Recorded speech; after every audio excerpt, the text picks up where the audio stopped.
48장 보겠습니다. 1절로 10절.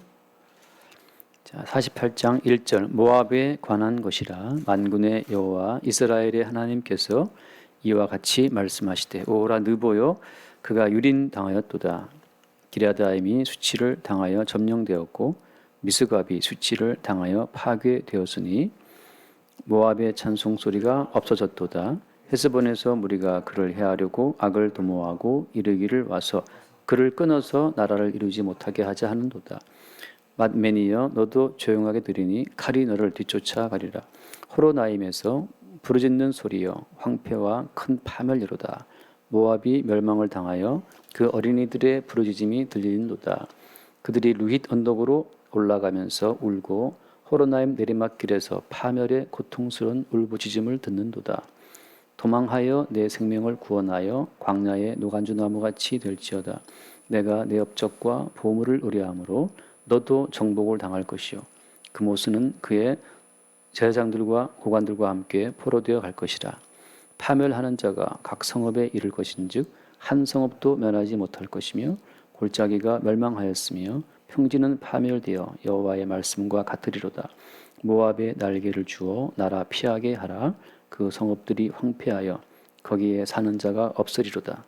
여호와의 일을 게을리하는 자는 저주를 받을 것이요 자기 칼을 금하여 피를 흘리지 아니하는 자도 저주를 받을 것이로다. 아멘. 오늘은 모압의 멸망에 관해서 선지자가 예언을 하고 있습니다. 선지자가 예레미야가 이스라엘에 관해서만 예언하면 되지 왜 굳이 그 멀쩡한 이웃 나라까지 이렇게 건드려야만 속이 시원하겠습니까? 지난주에는 블레셋 망한다 예언하고 오늘은 또 모압에 관해서 멸망한다. 심지어 모압에서 어떤 식으로 말을 합니까? 심지어는 오늘 10절 말씀에 여호와의 일을 게을리하는 자는 저주를 받을 것이요 자기의 칼을 금하여 피를 흘리지 않는 자도 저주받는다. 그러니까 모압을 때려 부수는 모압을 파멸시키는 그 바벨론 군대, 그 아수르 군대의 그 칼이 정말 피를 잔뜩 묻혀야만 하나님 뜻을 이룬다고 하는 거죠. 그러니까 이 어떤 전쟁을 통해서 모압을 때려 부수고 멸망을 시키는 그 일이 하나님의 성실하심의 어떤 작용이라는 사실을 성경에 말해주고 있어요. 그러면 전쟁이라고 하는 것을 하나님이 반대하시겠습니까? 지금 우크라이나를 지금 다 포위했잖아요. 러시아 군대가 전차 부대 동원하고 다 포위하고 있는데 그 러시아가 왜 우크라이나를 이렇게 점령하려고 또 이렇게 지금 간복이 하고 있는 것 같긴 한데 그 왜 이렇게 에워싸고 전쟁을 준비하는 겁니까? 전쟁이 벌어지면 지금보다 뭐 첨단 무기이기 때문에 지금은 뭐 대량 살상을 피할 수가 없죠. 옛날에는 뭐 칼로 죽이는 거지만 지금은 폭탄으로 죽이는 거기 때문에 한 방 떨어지면 이거 뭐 수천 수만 명 죽을 수 있는 대량 살상 무기가 다 지금 준비되어 있지 않습니까? 지금 뭐 미군도 공수부대 투입되고 있고 지금 뭐 그러는데 그러면 전쟁이라고 하는 것 자체를 예컨대 하나님이 전쟁을 반대하시나 싫어하실까요? 자꾸 우리가 오해하는 게 뭐냐면 하나님은 이 땅의 평화를 원하시고 이 땅이 사이좋게 지내기를 원하시고 그렇게 우리가 좀 오해하는데 그렇지 않아요. 세상 전체가 지금 하나님의 저주 가운데 있습니다. 하나님의 거룩하신 성품에 이 땅의 모든 인간들의 모습이 눈에 안 차요. 자꾸 우리는 우리 입장에서 하나님이 전쟁을 그치게 하시고 평화를 주겠지 그러는데 아니거든요. 하나님은 이 땅을 다 심판하신다는 거 기본 입장에 서 있어야 됩니다. 심지어 어떻게까지? 칼을 금해서 피를 흘리지 않는 자는 저주를 받을 것이다. 그러니까 이거는 뭐 정말 무지막지하게 사람을 칼로 찔러 죽이고 뭐 베어 죽이고 해야만 하나님의 어떤 그 저주를 피할 수 있다. 하나님의 뜻이 모압을 향한 완전한 파멸이라고 하는 겁니다. 여기서 우리는 기본적으로 세상을 향하신 하나님의 입장이 파멸과 저주와 심판이라는 그 사실을 우리가 먼저 알아야 된다고 하는 거죠. 왜 하나님은 모압을 이렇게 심판하시겠다고 지금 말씀하시는 겁니까? 왜? 모압을 때려 부수시는 하나님의 그 마음을 우리가 생각해야 된다는 거죠. 여기서 우리가 모압 사람들 참 불쌍하겠다. 왜 이렇게 모압 사람들을 괴롭히시지? 왜 이렇게 모압 사람들 어린 아이들 그죠? 여기 어린 아이들이 부르짖음이 들린단 말이죠. 그 애들까지 다 죽여버리는 거예요. 파멸의 고통스러운 울부짖음이 들린단 말이죠. 애들을 칼로 죽이고 부모를 죽였을 때 그 죽은 부모 옆에서 우는 아이들의 그 울음소리가 얼마나 또 크겠어요. 그렇게까지 모압을 때려 부수는 이걸 보면서 참 모압 불쌍하겠다 하고 연민의 정을 우리 품을 수 있어요. 만약에 러시아가 지금 우크라이나를 때려 부순다고 치면 워낙에 뭐 군사력이 강하니까 우크라이나 당할 수 있겠죠. 그럼 또 부모 잃은 아이들의 울부짖음이 들릴 것이고 또 CNN 막 다 보여주겠죠. 또 전쟁의 참상을 찍어 보여줄 때 우리가 그걸 보면서는 참 전쟁이 끔찍한 것이다. 왜 이렇게 이 지구상에 저 순진무구한 어린 아이들의 울음을 하나님은 방치하시는가라고 볼 수도 있어요. 또 연민의 마음 때문에. 근데 그 연민의 마음을 품고 칼을 멈춰서 피를 흘리지 않는 자는 어때? 도리어 저주를 받는다고 말씀하시는 거죠. 이 말은 무슨 말입니까? 우리는 여기서 멸망당하는 인간들을 보고 연민의 정을 품을 것이 아니고 왜 하나님은 이 땅을 심판하시는가? 하나님의 그 마음을 이렇게 돌아볼 수 있는 자들이 성도라고 하는 거예요. 성도. 성도는 기본적으로 세상을 향한 심판과 멸망 가운데서 건진받은 자이기 때문에 마치 노아 시대의 노아처럼 말이죠. 마치 소돔성이 불에 심판받을 때 그때 소돔성에서 끄집어냄 당한 그 롯처럼 말이죠. 완전한 멸망과 파멸 가운데 그 당연한 멸망 속에서 구원받은 사람이 성도이기 때문에 하나님이 지금 그 수장시키는 노아 시대의 사람들을 보면서 하나님이 왜 이렇게 사람들을 다 물에 빠뜨려 죽이실까? 참 하나님 너무 심하신 게 아닌가라고 이제 그 인간 편에서 멸망당할 인간 편에서 하나님을 향해서 원망스러운 눈빛을 보내는 자들이 성도가 아니고 성도는 누굽니까? 이 땅의 당연한 멸망의 어떤 그 토대 위에서 이 세상을 심판할 수밖에 없는 하나님의 그 거룩한 하나님의 그 성품 그 쪽에 관심을 두고 하나님 바라보는 자들이 성도라고 하는 거죠. 자, 이렇게 모압을 향한 심판은 다 어디로 결국은 다 모아지는 겁니까? 블레셋 망해, 모압 망해. 뭐 다음 주에 보면 나오지만 이제 뭐 계속해서 암몬 망해 뭐 다 망하거든요. 전 세계를. 선지자 예레미야 자체가 지금 열국을 파괴하고 무너뜨리는 그 어떤 사명으로 부름받았기 때문에 이제 이 예레미야는 블레셋이며 모압이며 암몬이며 이제 뭐 차근차근 다 멸망의 어떤 그 하나님의 말씀을 선포합니다. 우리가 만약 성도라면 우리는 무슨 말을 할 수 있어야 되는 겁니까? 일본의 멸망, 중국의 멸망, 필리핀의 멸망, 인도네시아의 멸망, 심지어 어디까지? 대한민국의 멸망까지 성도는 말할 수 있어야 된다는 거죠. 왜? 성도는 세상에서 건진받은 하나님 나라 백성이기 때문에 하나님의 정하신 때까지만 잠시 나라들이 존재하고 있는 거예요. 대한민국이 우리의 영원한 고향 맞습니까? 아니잖아요. 제가 납득하기 뭐 이해는 되지만 뭐 택배를 걸어놓고 말이죠. 마치 대한민국이 하나님 나라인 것처럼 그거 아닙니다. 대한민국은 하나님 나라가 아니죠. 하나님 나라는 대한민국을 싹 심판하고 이 가운데 노아 19만 딸랑 건지는 식으로 말이죠.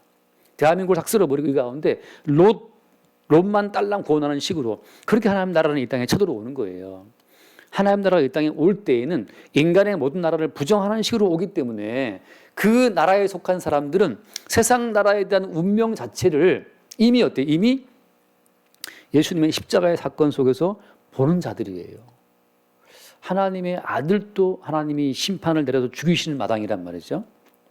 하나님의 아들 예수를 죽이실 때에는 이 땅에 속한 모든 사람들의 죄를 다 대신 짊어지우고 예수님이 십자가에 못 박혀 죽임 당하신 거잖아요. 그죠? 그렇다면 십자가에 죽임 당하신 그 예수를 통해서 우리는 세상을 볼 수 있어야 된다는 거죠. 하나님이 자기 아들까지 다른 백성들의 죄를 담당했다는 것 때문에 죽이시는 분인데 하물며 이 세상의 사람들을 연민의 정으로 그냥 봐주시느냐? 아니라는 거죠. 죽이는 거예요. 그러니까 우리는 십자가를 통해서 세상을 향한 하나님의 명확한 입장, 그죠? 세상을 심판하실 수밖에 없는 그 하나님의 명확한 입장을 우리가 이해를 해야 됩니다. 하나님이 왜 이렇게 난폭하게 블레셋 때려 부수고 모압 때려 부수고 다음 주에 암몬 못 때려 부수고 계속 때려 부수는데 너무하신 거 아닌가? 그게 아닌 거죠. 마치 뭐 지난주에 어떤 야당 후보가 말한 것처럼 정권 잡으면 뭐 그 뭡니까 이 현 정권의 부정부패는 다 수사하겠다라고 한 것 때문에 지금 시끄럽잖아요, 그죠? 근데 명백한 범죄를 그냥 지나갈 수 없는 어떤 사람이라면 명백한 범죄는 어떻게든지 뭔가를 하겠죠. 정치적인 타협을 할 수 있겠지만 그러나 하나님 입장에서는 어떻습니까?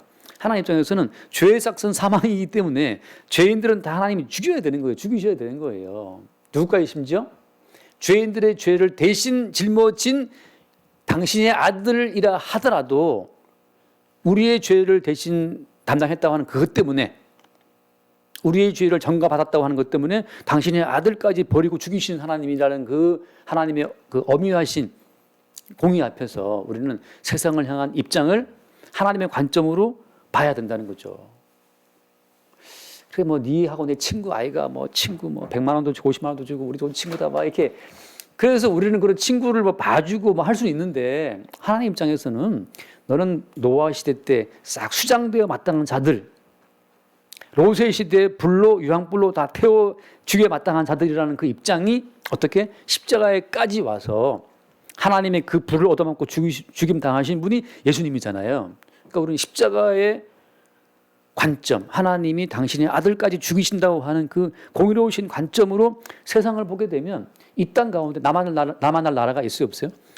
남한할 나라가 어디에도 없습니다. 미국도 멸망당해야 되고 스위스 영세중립국 그 필요 다 망해야 되고 대한민국 망해야 되고 이 얼마나 통쾌, 유쾌, 상쾌합니까? 모든 나라들이 싹 죽임을 당해야 되는 이 상황. 지금 선지자 예레미야는 지금 그 사실을 증거하고 있는 거예요. 이 땅 가운데 하나님의 이쁨 받아서 생존할 나라가 있는가? 없다는 거죠. 없어요. 이스라엘 나중에 멸망당합니다. 이스라엘은 땅의 민족이 아니고 하나님의 나라, 약속에 속한 자들만 남은 자만 싹 구원받는 거잖아요. 다 죽임당하고. 그렇게 주께서 이 세상을 멸망시키시는 그 어떤 주의 뜻을 우리가 볼 수 있는 안목에 서야 되는 건다는 말을 제가 하고 있는 겁니다. 대한민국 망하면 안 돼. 왜 망하면 안 되는데요? 좁게 말하면 우리 집안은 망하면 안 돼. 더 좁게 말하면 나는 망하면 안 돼. 왜 나는 망하면 안 되는 겁니까? 예수님도 지금 죽임당하신 판국인데 예수님도 못 박혀 죽는 판국에 나는 살아야 되겠다? 그건 도둑놈 심보예요. 예수를 죽이시는 그분이 또한 어때요? 사도 바울도 죽이셨고 베드로도 죽이셨고 예수님의 죽음 속에 다 합류를 시켜서 예수와 함께 죽이시고 나서 예수와 함께 살려내시는 그 새로운 창조 속에 우리를 집어넣으시는 과정인데 나는 죽으면 안 돼. 그럼 예수와 함께 살 수 없는 거죠. 그러니까 우리를 둘러싸 세상을 바라볼 때 대한민국에 영원하라. Bless my homeland forever. 에델바이스 그 노래 부르는데 그냥 사람들의 바람이죠. 모압 사람들이야 얼마나 모압을 사랑했겠어요. 오늘 말씀도 보면 나오지만 그 7절 말씀에 내가 내 업적과 보물을 의뢰함으로 너도 정복을 당할 것이라. 모압 사람도 나름의 업적이 있었고 나름의 보물이 있었고 나름의 국가적인 부가 있었고 그러니까 모압 사람도 자부심이 있었단 말이죠. 근데 주님께서 그것 때문에 그들이 그걸 믿으니까 정복을 당한다. 다음에 그모스라고 하는 신의 이름인데 그모스는 그 그모스를 섬기는 함께 다 망한다고 말하고 있지 않습니까? 그모스의 그모스라고 하는 우상 신이 모압의 신이었어요. 말하자면 우리가 믿는 육적인 예수와 함께 우리도 같이 망할 수 있는 겁니다. 그래서 우리가 여기서 이런 어떤 예컨대 우크라이나 전쟁을 바라보면서 우리는 뭘 생각해요? 러시아가 이제 뭐 오늘이 디데이라 했나요? 오늘이 이제 친다 그랬는데 그때 뭐 주가가 다 떨어졌대요. 지금 아직 들어봤네. 주가가 다 폭락했다 그러는데 또 지금 러시아가 지금 돌아가고 있다면 회군한다 그러니까 또 주가가 올라가고 있다네요. 사람들의 관심은 전쟁이 나면 내 돈, 내 주가에 관심이 있어요. 그렇죠? 우크라이나 사람 죽든 상관없어. 주가만 지금 올라가면 돼. 우리는 입장에서는. 그게 인간의 마음인데 성도의 입장은 무엇이다? 그 우크라이나와 러시아 전쟁을 발발하게 하시는 하나님의 뜻은 어디에 있는가? 하나님의 관점을 보는 자들이 성도라고 하는 거죠. 내 주식이 어떻게 되라 그게 아니고 성도의 입장은 선지자처럼 동일하게 하나님의 마음을 볼 수 있는 자들이 그게 성도의 입장이라고 하는 건데 그런 사람이 지금 있냐 말이죠. 다 내 걱정이죠. 내 걱정. 나만 편하면 되는 거죠. 우크라이나 사람 뭐 죽거나 상관없어. 내 아들만 편하면 되고 내 집만 편하면 된다고 생각하는 게 우리의 인간적인 마음이라고. 그래서 우리가 이런 말씀을 대하면서 하나님의 엄유하신 그 심판 자체가 왜 벌어지는가? 이 땅의 형편이 어떠하기에 하나님은 이 세상을 심판을 하셔야 하는가를 봐야 된다는 거죠. 아까 잠깐 창세기 공부할 때 봤던 말씀 한 번 더 봅시다. 누가복음 17장 26절 말씀을 보면 하나님이 이 세상을 심판하셔야만 되는 그 이유가 뭔지가 나와 있다는 거죠. 누가복음 17장 26절 노아의 때에 된 것과 같이 인자의 때에도 그러하리라. 노아의 때는 뭘 말하는 겁니까? 홍수 때잖아요. 하나님이 심판하시는 때. 왜 심판하시는가? 27절 노아가 방주에 들어가던 날까지 사람들이 먹고 마시고 장가들고 시집가더니 홍수가 나서 그들을 다 멸망시켰으며. 이게 참 어이가 없는 게 하나님이 홍수로 사람들을 멸망시켰다고 하는데 그 이유가 지금 여기 이유라고 할 게 사실 없는 게 이유가 않은 이유인데 뭡니까? 사람들이 먹고 마시고 장가들고 시집가 갔다는 거죠. 이게 왜 멸망당해야 될 일입니까? 그냥 먹고 마시고 장가가고 시집갔는데 이게 멸망당해야 될 이유인 거예요? 멸망당해야 될 이유라는 거예요. 그 다음 말씀 28절 또 롯의 때와 같으리니 사람들이 먹고 마시고 사고 팔고 심고 집을 짓더니 롯이 소돔에서 나가던 날에 하늘로부터 불과 유황이 비오듯 하여 그들을 멸망시켰느니라. 아니 불과 유황으로 소돔성을 멸망시켰던 그 이유가 하는 게 이유라고 하는 것이 진짜 이유가 있지 않은 이유입니다. 뭐예요? 먹고 마시고 사고 팔고 심고 집 졌다. 이게 멸망당한 일입니까? 지금 저희 집 가는 쪽도 지금 집을 두 채나 짓고 있어요. 지금 얼마나 시끄럽고 막 그런지 모르겠는데 또 누가 뭐 장가 간다 시집 간다 말이죠. 누가 이번에 뭘 팔았다 뭘 샀다 말이죠. 이게 왜 멸망당할 일입니까? 보통 사람들은 이게 멸망당할 일인지 납득을 못해요. 내가 뭐 사람을 죽였나, 내가 뭐 간통을 했나, 내가 뭐 사기를 쳤나. 그럴쯤 되면 이제 뭐 납득이 되겠지만 여기에 보면 그런 내용이 전혀 없어요. 단지 먹고 마시고 때 되면 장가가고 때 되면 시집가고 또 뭐 내 지식도 팔아먹고 물건도 팔고 또 뭐 사오기도 하고. 아 그게 왜 문제입니까? 왜 문제가 되는 겁니까? 아까 말한 것처럼 러시아로 하여금 우크라이나를 치게 만드시는 하나님의 뜻은 어디에 있는가? 하나님의 뜻에는 아무도 관심이 없는 거예요. 단지 관심이 어디에 있습니까? 지금 주식을 팔 땐가 말이죠. 정말 러시아가 우크라이나를 치나? 주식이 폭락할 수 있으니까 지금 주식을 팔아야 돼. 자기 자신밖에 모르는 세상이기 때문에 자기를 창조하시고 세상을 통치하시는 하나님의 어떤 뜻에는 아무런 관심이 없기 때문에 멸망을 당해 마땅하다고 하는 거죠. 오직 나를 위해 먹고 마시고 내게 돈 들어오면 기쁘고 돈 나가면 싫고 그런 거잖아요. 장가 가면 기분 좋고 장가 못 가면 기분 나쁘고 모든 게 내 중심으로 다 돌아가기 때문에 하나님께서 하나님의 뜻을 위해서 만드신 모든 세상 가운데에서 하나님의 뜻에 이 관심을 두는 종자가 아무도 없는 거예요. 다 자기밖에 몰라. 왜? 마귀에 미혹받아서 선악과를 먹었고 하나님처럼 되고자 하는 자기 자신을 하나님처럼 되고자 하는 그 욕망밖에 인간들에게 없어요. 생각해 보세요. 우크라이나 사람들이 예컨대 러시아가 한번 핵 터뜨려갖고 몇 명 죽었다 하더라도 우리나라 사람들이 거기에 신경 쓰겠습니까? 주식 그거 외에는 신경 안 써요. 우리는. 하나님께서 왜 러시아를 동원해서 우크라이나를 에워쌌는가에 대해서 사람들은 신경 안 쓰죠. 단지 현상만 바라보고 내게 돌아올 어떤 이해 타산만 지금 바쁜 거죠. 거기에만. 그래서 아무도 뜻에 관심이 없기에 예수께서 오셔서 아버지의 뜻이 무엇인가를 봤더니만 아버지의 뜻은 어때요? 세상을 향한 완전한 심판이라고 하는 거죠. 세상을 완전히 싹 쓸어버리고 나서 새로운 나라를 만들고자 하는 것이 아버지의 뜻이었어요. 그래서 예수께서 오셔가지고서 본인이 아버지의 저주와 심판을 대신 다 받으시고 하나님이 열어가실 새로운 나라의 첫 번째 그 부활의 열매가 되신 겁니다. 예수님만이 하나님의 의로우신 저주와 심판에 관심이 있는 거예요. 우리는 관심이 있어요, 없어요? 우리는 맞으면 아프니까 아프다고 싫다고, 가난하면 가난하고 싫다고 그러고, 길이 험하면 싫다고 그러고, 아무도 그 뜻에 관심이 없고, 우리 육신만 관심이 있다는 거죠. 그런 세상 가운데서 하나님이 예를 들어서 요셉을 딱 집어서 형들에게 배반당해서 팔려가는 아픔을 심어준 겁니다. 아픔 속에 노예로 팔려갔고, 아픔 속에 감옥에 들어갔고, 그 아픔 속에서 견뎠고, 오래 참았고 나중에 하나님이 그를 들어서 이스라엘의 구원, 다시 말하면 새로운 나라를 건설하는 핵심 멤버로 요셉을 삼으신 거죠. 마찬가지로 오늘날 우리가 우리 아픔에만 막 매여 있다가 너의 아픔이라고 하는 것은 예수님의 아픔으로 세워지는 새 나라의 어떤 요소를 위해서 내가 지금 너의 아픔을 허락한 것이다라고 하는 것을 우리가 알 때 그때 우리는 우리의 아픔을 새롭게 보는 관점이 생기는 거예요. 아, 나만 홀로 아픈 것이 아니고 예수께서 만드시는 그 새로운 나라의 한 부분이죠. 그분의 몸과 지체의 한 부분으로 아픔 당한다는 사실을 볼 때 우리가 그리스도 예수의 몸 안에서 그의 지체의 한 부분으로서 고생을 해도 고생이 아닌 거, 괴로워도 행복한 그 그리스도 예수의 몸 안의 한 부분으로 지체로서의 어떤 그 느낌을 뭐랄까 누린다 그래야 되나? 누릴 수 있는 겁니다. 아까 잠깐 말했지만 인동주의 시처럼 말이죠. 인동주가 썼던 십자가라는 그 시의 한 대목처럼 괴로웠던 한 사나이, 행복한 예수 그리스도. 그 표현이 얼마나 이게 앞뒤가 안 맞아요. 괴로웠던 한 사나이인데 행복한 예수 그리스도라는 거죠.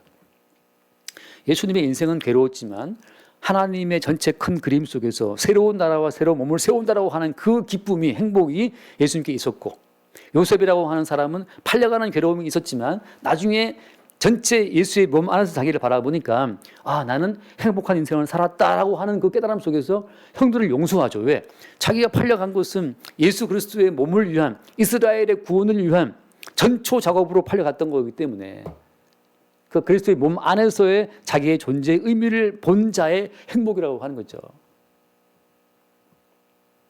누가 저한테 목사님 사는 게 어떻습니까? 물어보면 사는 괴로워요. 사는 건 괴롭고 힘든데 그런데 행복해요. 왜 행복하냐면 가끔 제가 하는 말처럼 진리를 아는 그 자유함, 진리를 아는 그 담대함, 그리스도 예수의 몸의 어떤 그 신비를 발견한 어떤 그 즐거움이 있어요. 그래서 뭐 항상 물어보고 목사님 힘들지 않으십니까? 어떤 말을 물어보고 그러는데 괴롭죠. 힘든 건 사실인데 한편으로는 이 괴로움조차도 행복이 될 때가 있고 기쁨이 될 때가 있고 어떤 뭐 예컨대 돈이 많고 숫자가 많고 뭐 어떤 큰 어떤 그런 것 자체가 안 부러울 때가 있어요. 전혀 부럽지 않고 말씀이 주는 어떤 그 행복함이 있는 거죠. 그래서 이 예레미야 입장에서는 지금 모압의 멸망을 예언하면서 그게 뭐 편한 일은 아니잖아요. 그죠? 어린 아이들이 울부짖고 그 칼에 피를 묻히기 주저하는 자가 오래 다 저주받는다는 그렇게 정말 그 자비 없는 그 칼에 살육을 바라보는 선지자의 마음도 기쁘진 않을 텐데 선지자는 여기서 뭘 바라보는 겁니까? 아버지의 뜻이 그들이 이루어지는 그 뜻이 이루어지는 것을 바라보고 그 뜻 가운데 한 새로운 민족, 한 새로운 나라, 한 새로운 몸의 형성을 바라보는 그 어떤 그 선지자의 그 안목 속에 기쁨이 있는 겁니다. 성도는 대한민국이 망해도 상관없어요. 왜? 대한민국은 영존한 나라가 아니고 대한민국이 다 부서지면서 아들의 나라가 생성될 것을 바라보기 때문에 성도는 거기 기쁨이 있는 거예요. 마치 미국의 이민을 다 준비해 놓고 이제 미국 이민 자체가 다 끝났어요. 이제 비행기만 타면 된단 말이죠. 그런 사람이 뭐 대한민국 형편에 관심 갖겠냔 말이죠. 이미 마음 떴는데 그런 것처럼 성도는 이미 이 땅에 마음 뜬 사람들이죠. 대한민국, 미국 뭐 다 망해도 아들의 나라, 그리스도 예수의 나라가 이미 준비되고 있다는 그 사실을 아는 자의 기쁨이 있는 겁니다. 그런 즐거움이 있는 거죠. 그래서 성도에게는 매 순간마다 때로는 냉정해 보이지만 세상을 향한 주님의 심판을 선언할 수 있는 거예요. 이 땅은 영원하지 않다. 하나님의 심판이 준비되어 있다. 영원한 나라는 아들의 나라밖에 없다는 사실을 우리가 증거하는 거예요. 돈 많이 벌어도 이 땅에 당신이 영원히 살 수 있나? 당신이 건강하면 살 수 있나? 살 수 없잖아요. 어저께도 그래서 저는 한편으로 생각할 땐 감사한 게 아까도 잠깐 그 SBS 뭐 보다 보니까는 백신 접종 후유증 그 뭐 특집을 했는데 잠깐 보니까 뭐 사이클 타고 뭐 건강한 사람인데 백신 맞고 가려움증이 생겨가지고 가려움이 생겨서 이게 미치겠는 거죠. 뭐 피부적으로. 뜨거운 막 샤워를 하고 이 피부를 잘라버리고 싶다는 느낌도 그러는데 그 사람이 너무너무 괴로운 인생을 사는데 여기서 참 제가 느끼는 건 그거죠. 이 땅에는 어디에나 영구한 도성이 없고라고 하는 히브리서 말씀. 이 세상은 영구한 도성이 없어요. 돈 좀 벌리면 몸이 아프고 몸이 좀 아픈 몸은 건강해도 또 누릴 돈이 없고 뭐 이런 식이라는 말이죠. 세상은 또 좀 누릴만 하면 또 곧 죽을 때 다가갔고 말이죠. 이런 식이에요. 이 땅에 영광 도성이 없다. 이제 모압의 멸망을 바라보면서 주께서 우리에게 말씀하는 어떤 하나의 흐름이죠. 끝으로 말씀을 읽고 마칩시다. 열왕기 상을 보면 사무엘상 15장 말씀 보면 거기에 이 땅을 향한 심판을 주저했었던 한 사람의 어떤 비극이 나오는데 이 세상을 향한 심판을 왜 주저했는가 말이죠. 그걸 주님이 사무엘상 15장입니다. 사무엘상 15장 1절을 보면 거기에 15장 1절 사무엘이 사울에게 이르되 여호와께서 나를 보내어 왕에게 기름을 부어 그의 백성 이스라엘 위에 왕으로 삼으셨은즉 이제 왕은 여호와의 말씀을 들으소서. 2절 만군의 여호와 그리같이 말씀하시기를 아말렉이 이스라엘에게 행한 일 곧 애굽에서 나올 때 길에서 대적한 일로 내가 그들을 벌하노니 지금 가서 아말렉을 쳐서 그들의 모든 소유를 남기지 말고 진멸하되 남녀와 소아와 젖먹는 아이와 우양과 낙타와 나귀를 죽이려 하셨나이다 하니 선지자 사무엘이 굉장히 인자 느낌이 들지만 이름으로 봤을 때는 지금 어떤 명령을 내립니까? 여호와의 명령을 말하는데 모든 소유를 남기지 말고 진멸하라 말이죠. 남자, 여자, 다음에 소아, 어린 아이, 뭐 영아, 젖먹는 아이까지. 그 젖먹는 아이를 죽이라는 이 말이 얼마나 무자비합니까? 이게 선지자가 할 말입니까? 좀 그 자비를 베풀면 안 되는 거예요. 자비를 베풀었다가 누가 죽습니까? 사울 왕이 폐위돼요. 뭐 때문이냐? 결국은 이제 보면 나오지만 9절 말씀에 15장 9절 사울과 백성이 아각과 그의 양과 소의 가장 좋은 것 또는 기름진 것과 어린 양과 모든 좋은 걸 남기고 진멸하기를 즐겨 아니하고 가치 없고 하찮은 것만 진멸했다는 말씀 나오잖아요. 자, 하나님 보시기에 이 땅에 가치 있는 것은 아무것도 없습니다. 단지 인간이 먹고 마시고 사고 팔고 하다 보니까 이 세상에서 가치 있는 걸 팔아야 될 거 아니에요. 그러다 보니까 사람 입장에서 자꾸만 차등이 생기지만 하나님 보시기에는 모두가 다 진멸 대상일 뿐이라고 하는 그 선명한 메시지를 지금 이스라엘을 통해 하나님이 증거하고자 하시는 건데 누가 지금 여기서 지금 반발한 겁니까? 사울 왕이 반발한 거예요. 자기가 봤을 때 가치 있는 것은 살렸다. 그래서 선지자 이제 여호와의 말씀이 임하죠. 예를 들어서 그래서 그 뭐 쭉 보면 나오지만 뒤에 몇 절을 볼까요? 11절 말씀. 내가 사울을 왕으로 세운 것을 후회하노니 그가 돌이켜서 나를 따르지 아니하며 내 명령을 행하지 아니하였음이니라. 사무엘이 근심하여 온 밤을 여호와께 부르짖으니라. 12절 사무엘이 사울을 만나려고 아침에 일찍 일어났더니 어떤 사람이 사무엘에게 말하여 이르기를 이거 안 좋나 보죠? 네, 그거 몇 절 줬죠? 몇 절? 한번 띄워보세요. 몇 절인지.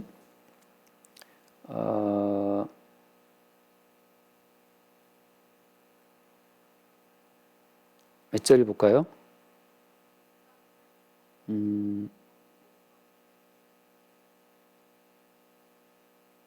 15절 볼까요? 15절? 몇 절 되어 있죠? 그랬어요. 성구를 안 좋네요. 예. 그러면 어쨌든 간에 다 넘어가고, 그래요. 거기, 15절 말씀 볼까요? 15절 사울이 이르되 그것은 무리가 아말렉 사람에게서 끌어온 것인데 백성이 당신의 하나님 여호와께 제사하려 하여 양들과 소들 중에서 가장 좋은 것을 남김이요 라고 했잖아요. 여호와께 제사하기 위해서 이 땅에서 가치 있는 것이 필요하다고 생각하는 그 생각 자체가 어떻습니까? 그것이 하나님 앞에 불순종이에요. 이 땅에서 뭔가 하나님이 기뻐하실 만한 것이 있겠지. 아무것도 없어요. 그게 지금 참 중요합니다. 이 땅에서 인간의 행위 가운데 하나님이 기뻐하실 만한 것이 있겠지. 없어요. 이 땅에서 가치 있는 것은 아무것도 없다. 하나님의 뜻은 뭐라? 진멸하라. 심지어 젖먹이까지 남기지 말고 진멸하라. 그게 말은 무슨 말이냐? 이 세상 가운데 하나님의 심판 대상이 아닌 것은 있다 없다? 없다고 하는 거죠. 없다. 거기에 누구 포함돼요? 나도 포함되는 겁니다. 우리 개인도 하나님 보시기에 진멸 대상이에요. 이 진멸 대상에다가 우리 자리를 깔고 하나님을 봐야 된다고 하는 겁니다. 자, 다시 이제 정리합시다. 그냥 이 모든 진멸 대상이라고 하는 것은 다 어디로 계속 모아져요? 남기지 말고 진멸하라. 젖먹이까지 하는 이 완벽한 진멸은 어디로 계속 모아지는 겁니까? 이게 예수님의 십자가의 사건으로 모아지는 거예요. 하나님이 예수님을 못 박아 죽이실 때 엘리 라마 사박다니 하지 않았습니까? 어째 나를 버리시나니까 하는데 아버지께 버림받은 그 예수 그리스도라고 하는 그 버림받으심 속에는 노아 시대의 홍수로 진멸, 소돔 성의 불로 심판 진멸, 오늘 여기 아말렉 백성들의 남겨진 진멸의 그 진멸, 그 모든 하나님의 진노의 심판을 받아 진멸받아 마땅한 이 땅의 모든 형편을 예수님이 대신 짊어지고 심판을 받은 거기 때문에 이 모든 진멸 사건은 십자가에서 하나님께 완전히 버림받으신 예수의 십자가의 사건으로 다 모아지는 모형적인 사건들입니다. 여기에서 슬그머니 하나를 빼가지고서 이것만큼은 하나님이 받아주시겠지 라고까지만 나오는 자체를 어때요? 그게 주께 불순종이라고 하는 겁니다. 내 열정, 내 순종, 내 기도, 내 헌신을 받겠지. 우리의 헌신짝처럼 지금 다 버려버려요. 받을 거 아무것도 없어요. 오직 하나님은 뭘 받으시는 겁니까? 어린 양 예수의 십자가의 죽으심, 어린 양 예수의 죽으심만 하나님께서 받으시는 거예요. 죽었구나. 하나님 보시기에는 죽었구나. 죽이심으로써 만족된 하나님의 그 의, 그것만 주께서 기뻐하시는 거예요. 죽었구나. 제가 옛날에 잠깐 방황할 때 그 대학 선배랑 같이 철거 일을 했는데 철거. 이게 철거 따와요, 형님. 그 어떤 그 리모델링 회사에서 이제 철거 이렇게 오다를 받아온단 말이죠. 그럼 거기 이런 큰 매장을 거기를 깔끔하게 싹 철거를 해야 됩니다. 그러니까 톱으로 자르고 오한모로 찢고 깨고 드릴로 해갖고 거기를 깔끔하게 싹 만들어 놔야 돼요. 거기에 딱 봤을 때 너무 좋은 뭔가 있어. 그걸 남겨두면 안 되는 거예요. 왜? 그 일을 오다를 줬던 그 리모델링 회사 입장에서는 이거를 싹 털어버리고 새로운 뭔가를 놔야 되는데 철거하는 주제에 와가지고서 이거 비싼 가구인데 이거는 남겨두시죠. 왜 주제넘는 짓을 해요? 싹 털으라니까. 그래서 그때 많이 털었어요. 아무튼 드릴로 때려 부수고 홈마 때려 부수고 해서 싹 턴 적이 많았는데 그 이제 오다를 줬던 그 리모델링 회사 사장님 와서 보고 흐뭇해하죠. 싹 깔끔하게 털려 있으면 잘했다 말이죠. 하나님의 입장은 지금 이 땅의 모든 걸 다 싹 진멸시키는 거, 어떠한 가치도 십자가에 죽임 당하신 예수님 이외에 죽임당한 예수님 이외에 모든 가치를 싹 진멸시켜라. 그게 하나님 뜻인데 하나님 이 좋은 재물 받으십시오. 제가 정성껏 준비해서 받으시죠. 정성껏 준비한 거 다 집어치라 말이죠. 몽땅 진멸의 뜻이에요. 깔끔하게 다 터야지 뜻이라고. 왜 오버하냐고, 왜 주제넘는 짓을 하냐고. 네가 보기에 좋은 것 의미 없어. 하나님은 지금 이 온 인류를 싹 털어버리고 새 하늘과 새 땅을 준비하고 계시는 중인데, 그래서 노아 시대에 홍수로 싹 쓸어버리고 노세 시대 때 소돔성을 불러 다 태워버리고 말이지. 싹 깔끔하게 철거된 거기에 주님이 새 하늘과 새 땅을 창조하시기 위해 준비하고 있는데 왜 그러다 남기자 말이죠. 옛 것들 남기자 말이죠. 네가 보기에 좋으면 좋은 거냐. 여러분, 우리가 매일매일 바울이 말한 것처럼 왜 우리가 매일 십자가에 죽임 당해야 되는 겁니까? 바울이 말한 것처럼 너희에게 대한 나의 자랑을 두고 내가 정말 자랑할 것이 있는데 나는 날마다 죽노라. 왜 우리가 매일 죽어야 되는 겁니까? 그래서 우리는 아직도 뭔가 우리에게 좋은 거 기뻐하시지 않을까? 안 기뻐한다니까요. 오직 뭘 기뻐하시는 겁니까? 하나님, 저는 십자가에 못 박히신 예수와 함께 죽어 마땅한 자입니다라는 고백. 예수의 죽음을 앞세워서 나도 예수와 함께 죽어 마땅한 자라고 하는 그 고백만 하나님이 받으시는 거예요. 나머지를 제발 좀 이거 귀중한 것이니까 내 헌신을 받으시죠. 그거 좀 집어치라고 이렇게 말하면 너무 험한 말이긴 한데 싹 집어치시고 하나님, 당신의 아들 예수를 오죽하면 죽였겠습니까? 그 예수의 죽음에 같이 묻혀서 같이 죽는 것, 그것만이 주께서 원하시는 거예요. 그러니까 그 깔끔한 죽음 속에서 우리를 바탕을 두고 나서 오늘 누가 나에게 돈 10만 원을 줬다. 이게 웬 은혜냐 말이죠. 50만 원을 잃어도 다 잃어서 아무것도 없이 병들어 죽어도 마땅한 자에게 주님 오늘 또 먹을 것을 주시고 입을 걸 주시고 갑자기 돈도 몇십만 원 줘주시고 사업 계약도 되게 하시고, 모든 것이 은혜죠. 그 죽음의 바탕 위에서 모든 게 은혜지.